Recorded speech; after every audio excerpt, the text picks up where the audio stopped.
Lord spake unto Moses, saying, Command the children of Israel that they bring unto thee pure oil olive beaten for the light, to cause the lamp to burn continually in the tabernacle of the congregation, and it shall be a statute forever in your generation.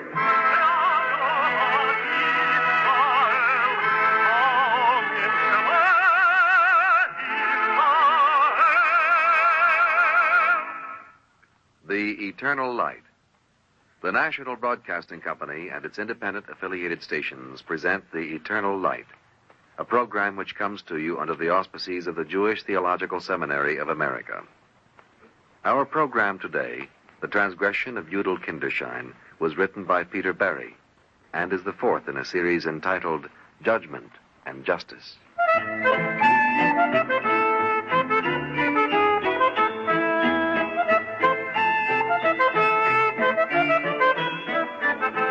I am Chaim Eglevsky, a citizen of Grozny, industrious, honest, intelligent, and not at all bad-looking. I am possessed of an even temper, a pious nature, and much tolerance for my fellow creatures. The only thing that I can't tolerate is a man who is better than I am, which is why I so thoroughly detested my competitor, Judel Kinderschein. He was a gifted merchant and a whirlwind success at the kitchen doors of both Jew and Gentile from Grozny to Lemberg. Oh, he had everything his own way to this upstart genius. He was up before daylight crying his wares. Judel Kinderschein cried them in rhyme. Cookpots for baking your kiddish night hens. Trinkets and jewelry, ladies and men's.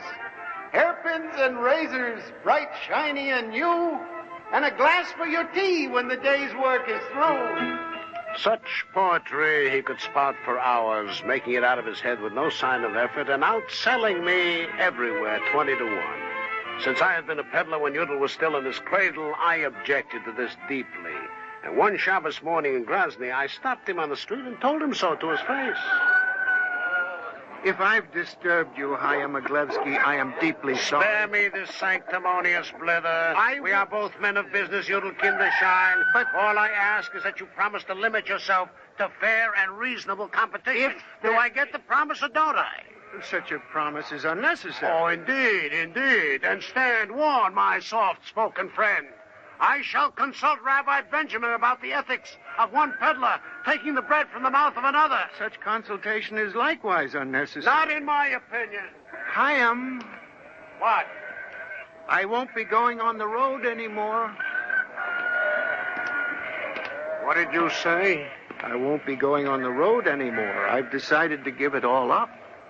Do you tell me this with a straight face? Oh, yes. On a Shabbos morning? On a Shabbos morning. You think I'm a fool, or are you trying to make one of me? If you listen for only one moment. Well?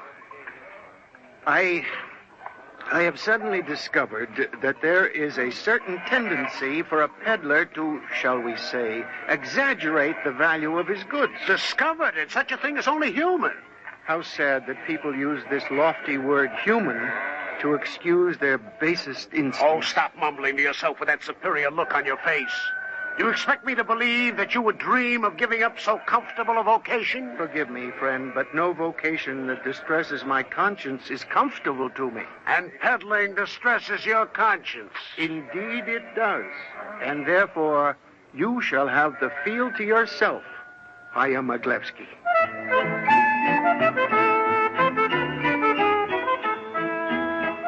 I was astonished by Kinderschein's decision, but his wife, Miriam, she was staggered. You decide such a thing without even discussing it with me, Judel? Can a man discuss whether or not to remain true to his principles? But Judel... I've always avoided temptation, and I shall continue to do so. But you shall also continue to be the father of a family, the husband of a wife, and the master of a house, I suppose? If God is willing. These are all good and pious things. And how, pray tell me, shall these good and pious things exist without money? I shall find another way of earning our living. A way in which such things are not likely to happen. What was that last? Nothing. Nothing? Nothing. Don't tell me nothing. It's always your nothing that's the key to the matter. Please, Miriam. And what is this latest nothing that threatens the roof over our heads? I'm ashamed to say... What do you mean? I have transgressed, Miriam. You... Mm-hmm. Listen, last evening... Yes? Just before dusk fell over the Lemberg Road, a carriage drove up, a most beautiful carriage. Yes? And a lady leaned out of the carriage and asked me the price of the little black combs. Yes? What is your price, my man, she asked me. It had not been a good day, but what with the rain and the mud, and before I knew it, the words had leapt from my mouth like a pair of serpents. 8 coppers, lady. Well, so? It was not until she was clattering away down the road that the evil of what I'd done came over me. You had done an evil? The price of that comb is only 4 coppers. 4, my good wife. 4 covers the cost to me, plus a reasonable profit. But I had asked the woman 8 for it. And what's more, I had taken 8. Well, what then? Hey, you ask, what then? I am as ashamed of you as I am of myself. I'm sorry if I shame you. The sweat ran from my forehead, let me tell you, as I chased the carriage. But unfortunately, a man cannot overtake a double team of horses. And fortunately, a woman with a coach and 4 isn't concerned about a few coppers. This from you. From my own spouse. I meant no harm. I only ask, could she possibly suffer from the loss of such a little bit of money? No, she could not suffer. It was not she who had doubled her price. It was myself. I see. Do you see? Think, Miriam, think a moment. What if the woodcutter and the butcher should double their prices? How many thousands would freeze and starve? I have sinned. I have sinned. For the first time in all my life, I have done unto others as I would not have them do unto me. But so small and evil. You made a tiny extra profit from a wealthy customer. Oh, Judel, such a thing is part of peddling. Yes, it is. It is. And therefore, Judel Kinderschein is a peddler no longer. They said he was a hero. They said he was a saint. But I said nothing. I could say nothing. My dislike for him had mounted to a rage that stuck in my throat like a fishbowl. In September, his household had been warm and well-fed, wife and children, plump, rosy. By December, they were pale and haggard. And when I'd see Miriam shivering in the marketplace, thin and threadbare, my heartbeat pounded my reason to shreds. I could imagine her days filled with the whining of hungry children, and her nights...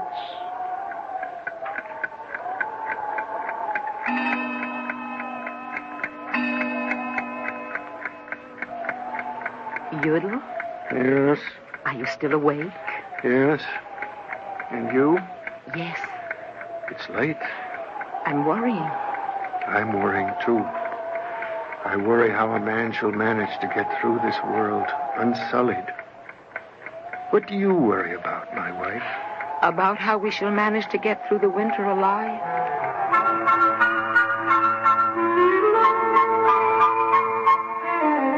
It was no easy winter to get through. The snow fell early that year, and some people didn't get through it.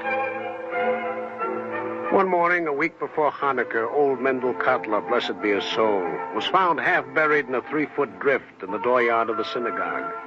He had served the congregation for 40 years in the capacity of shamus, and there was considerable grief at his passing. And then, 3 days after the funeral, Rabbi Benjamin called a meeting of the elders. We shall not fail to miss him or to mourn him. But meanwhile, life goes on. And as Mendel would surely agree, a synagogue must have a shamus. In short, we are here to appoint his successor. If I may speak, Rabbi Benjamin. The floor is yours, Yasha Seligman. Thank you. In order to waste no time, let me say that the tasks of a shamus make him, so to speak, the steward of the synagogue. And so he is set somehow above his elders, and should therefore be a man to be looked up to. An admirable man, a righteous man. Yes. Seligman, whom exactly do you have in mind? A man of every admirable quality. A Jew of unquestionable righteousness. Our suffering brother, Judel Kinderschein. Very good choice, a very good choice. Judel Kinderschein. I was afraid of this. Afraid? Surely you cannot think him unfit. That's neither here nor there.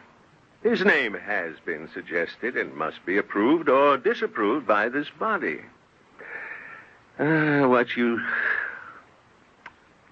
What say you to Judel Kinderschein up from Ehrenberg? Why, I think he's the perfect man. I say yes, unconditionally. And you, Eli Raphael? It would take longer than this night to recite all the virtues of Judel Kinderschein. I say yes, absolutely. And you, Chaim Eglevsky? I say no, unconditionally and absolutely. Why should he say no? That's a perfect choice. Indeed? Do you question his fitness, Chaim? I question everything about it. Hold on, Eglevsky.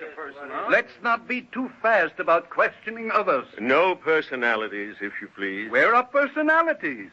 It only so happens that I bought a watch from the peddler last Tisha B'Av that stops on the average of 3 times a day. That watch is perfectly good. You only have to give it a shake occasionally. A shake indeed, huh? I bought a watch, not a lulav. Gentlemen, let's stick to our business. Now, would you be good enough to tell us your objections, Eglevsky? Well, I could say that Kinderschein makes my blood boil. Yes. That he antagonizes me and he sets my teeth on edge. But such objections, I suppose, aren't really valid. No, they're not. You agree that he's a religious man? Yes. Surely you must be able to tell us at least one imperfection in a person you detest so intensely. I would if I could. Am I to conclude, then, that he's perfect? As far as I know. Morally and ethically? How can I say otherwise? Well, think, Eglevsky. Think. I am thinking. Few men are without sin or blemish. I'm afraid that he is. Well, then, if you can tell me nothing definite against him, I must leave the matter up to a vote. I can tell you nothing definite against him, but I can tell you this. What? And I know it, though I don't know how I know it. In spite of all this talk of his righteousness and his virtues, Judel Kinderschein is not fit to be Shabbos of Groznia.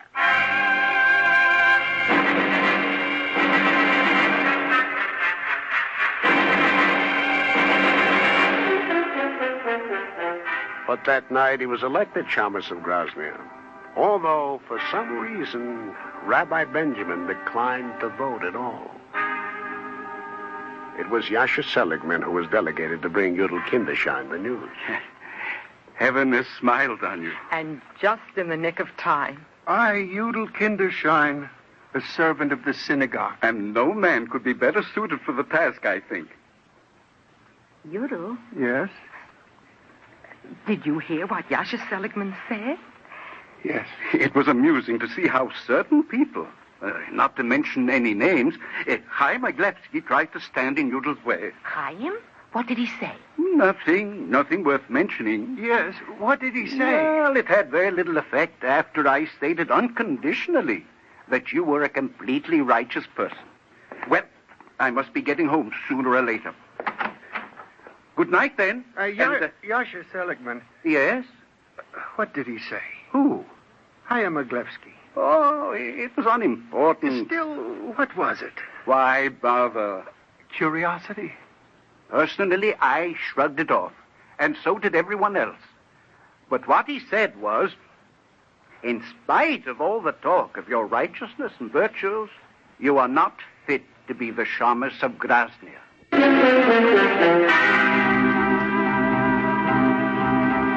That was Saturday evening. Around midnight that night, Miriam woke to find Judel's place beside her empty. She was about to leap up when she saw his figure shadowed against the clean, bright shine of the wintry moonlight. Judel, Yes? what are you doing standing there in the window? Thinking? About what? Nothing. Judel, don't tell me nothing. Then what did he mean? Oh, Chaim's jealous of you, Judel. It's only that he's jealous. I'm not sure it's only that he's jealous. What do you mean? It hasn't occurred to you? Occurred to me? Yes, that he may know about it. What?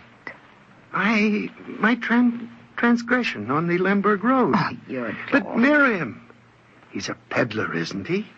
The same lady in the same carriage may have driven up to him, mayn't she? He could have offered her a little black comb, and she could have said that she had already bought one. I can hear him now saying, 8 coppers!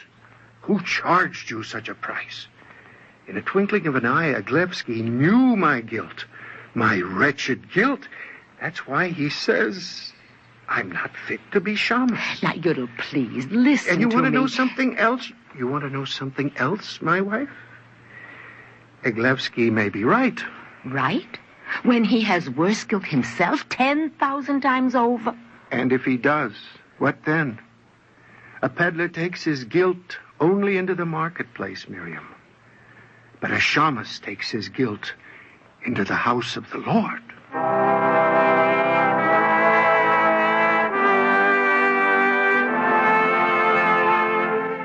On Monday night, Judel Kinderschein appeared before Rabbi Benjamin and the elders to make a formal acceptance of his duties.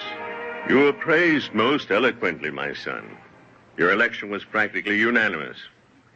And I welcome you to what I trust shall be a rewarding task, spiritually rich and fulfilling. Well, Shammos? Judel. Rabbi, I have something I must say.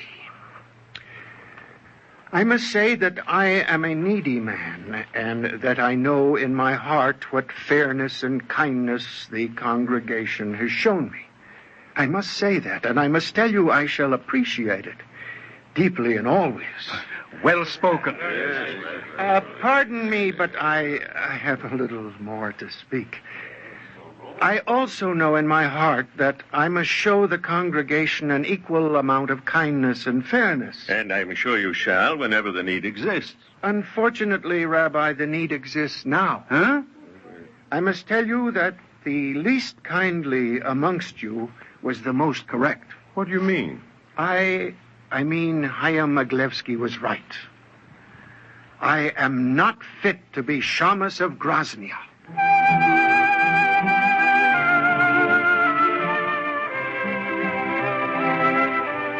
He told his story then fully and completely, and the tears rolled down his cheeks as he described the lady in the carriage, the little black comb, and the 4 extra coppers.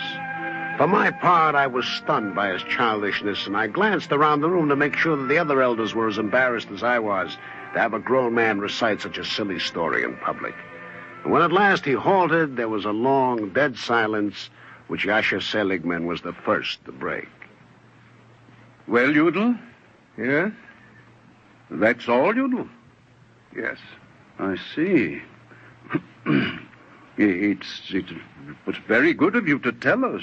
There was no choice for me. I had to. Well, I can't believe that it's a matter of very great importance. Can you, Eli? No. And you, Avram? I can't see that it has any importance. It wasn't a theft, and it surely wasn't a swindle. As a matter of fact, I'm amazed. If you don't mind, Yes, Rabbi Benjamin. I would like to render judgment in relation to such a problem in ethics as this. Oh, of course, Rabbi. We took it for granted that the situation was too obvious for any... Yes, very obvious. It is obvious that Judel Kinderschein committed what he knows to have been a very grave wrong. Yes, just so. He deprived a woman of her substance selfishly and heedlessly. It was altogether a matter of 4 coppers, Rabbi. And since when is there a moral difference between 4 coppers and 1,000? I'm sorry. Or 1,000,000? I'm sure the rabbi knows best. Oh, no question about that. No question at all. Thank you, Avram. Judel Kinderschein. Yes, Rabbi Benjamin? You must understand that this revelation has put you in an entirely new and different light. Yes, Rabbi Benjamin. And therefore, I have altered my decision. Your decision? Yes. I cast no vote in Judel's election. But in so serious a moment as this, I cannot refrain from expressing myself for the record. Your pardon, Rabbi, but I insist on the right to change my vote in keeping with yours. I too, absolutely. I wish unconditionally to change mine at once. Please. It is your privilege to change your votes as you please. But I hereby cast my own in confirmation of the former action of this body. Huh? What do you mean? I mean, I vote for the election of Judel Kinderschein as Shamus of Gradznia.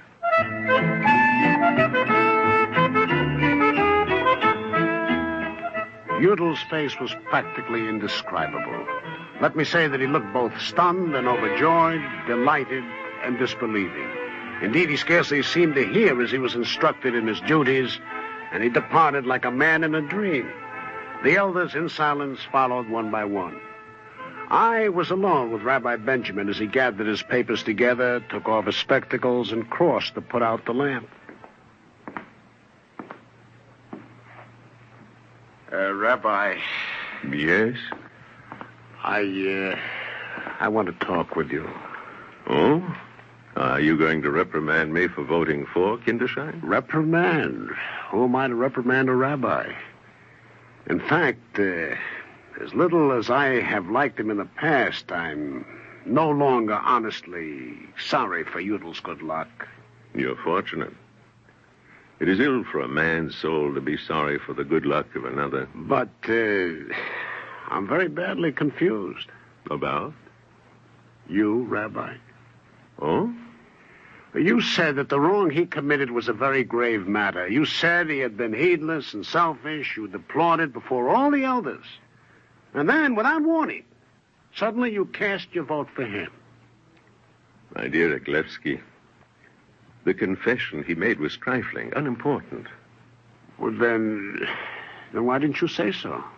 And if I had? Why, he could have remained the blameless and virtuous saint. Indeed, he could have. But I shouldn't want a blameless saint for the Shamus of Gradznia. No. Why not? Very simply, my son. It isn't good that a man should think of himself as blameless. Such a character runs the risk of being intolerant. He judges harshly, forgives slowly, and if you ask me, is happiest in his own self-righteous company. It is a cold, inhuman attitude for any man to hold. But for a shamus, it's unthinkable. A shamus, you see, must deal with people, and like anyone who deals with people, serves them, teaches them, leads them. And he should have a skeleton or two in his own closet to help him understand and love his fellow men in all their small, endless, natural imperfections. Now, do you understand a little? Maybe. Say that only God can be perfect, but the Shamus of Gradznia must be human. If, Chaim, I had a desire to tell him he'd really done no wrong, to comfort and reassure him, but I knew it would be unwise in the end, for him and for the whole congregation. I think I was right, Chaim Eglevsky.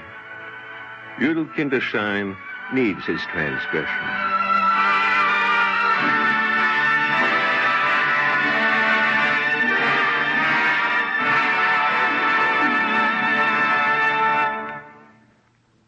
If you would like a copy of today's script, please send your name and address with 25 cents to cover the cost of postage and handling to the Jewish Theological Seminary of America, 3080 Broadway, New York, New York, 10027. And now we take great pleasure in presenting Rabbi Max Gelb, spiritual leader of Temple Israel, White Plains, New York. Rabbi Gelb. The play we have just heard is a dramatic presentation of the basic moral dilemma facing man today, which has not changed in essence from what it was in the simple setting of the old shtetl in Eastern Europe. It touches upon two aspects of this dilemma. The first is portrayed in the opening scenes, in which the peddler Eglevsky accuses his more successful rival, Judel Kinderschein, of unfair competition and unethical practices. Kinderschein, a man of great integrity, responds by taking the radical step of giving up his trade entirely. He confesses his tendency to exaggerate the value of his goods and to charge more than their fair price. Is not this the moral dilemma facing every business in our free society, propelled by the twin forces of competition and success? Surely our moral progress is yet far from catching up with our highly sophisticated art of salesmanship. And a businessman is confronted daily with the difficult choice between goodness and success, between strict honesty and greater profits. It is, however, in the second part of this play that we catch a glimpse of another, perhaps deeper aspect of this moral problem.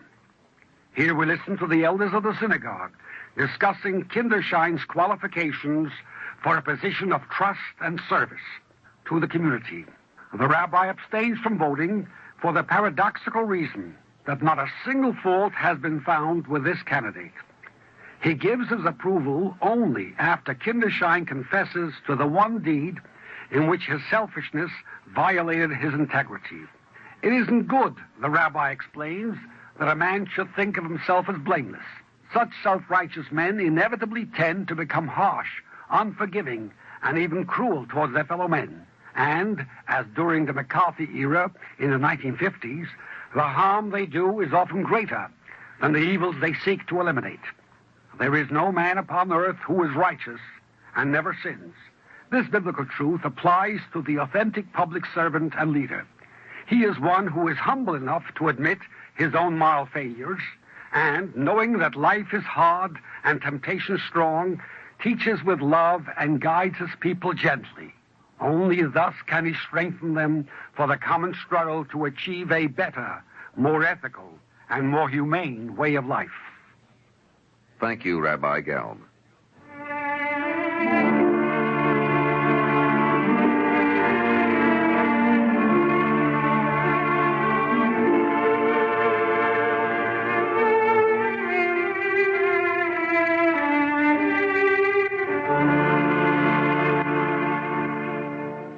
Our Eternal Light drama today, The Transgression of Judel Kinderschein, was written by Peter Barry and is the fourth in a series entitled Judgment and Justice.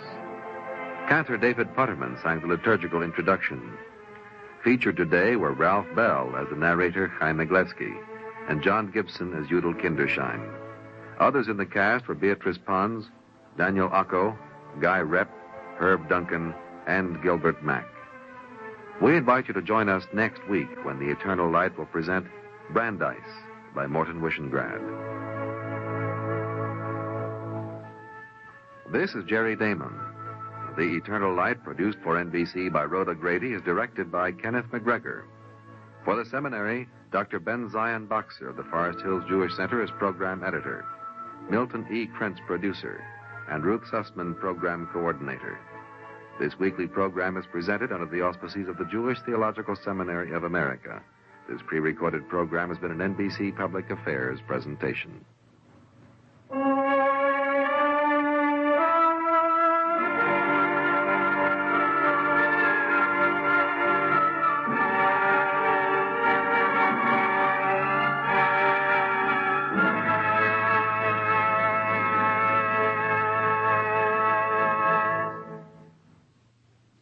This is the NBC Radio Network.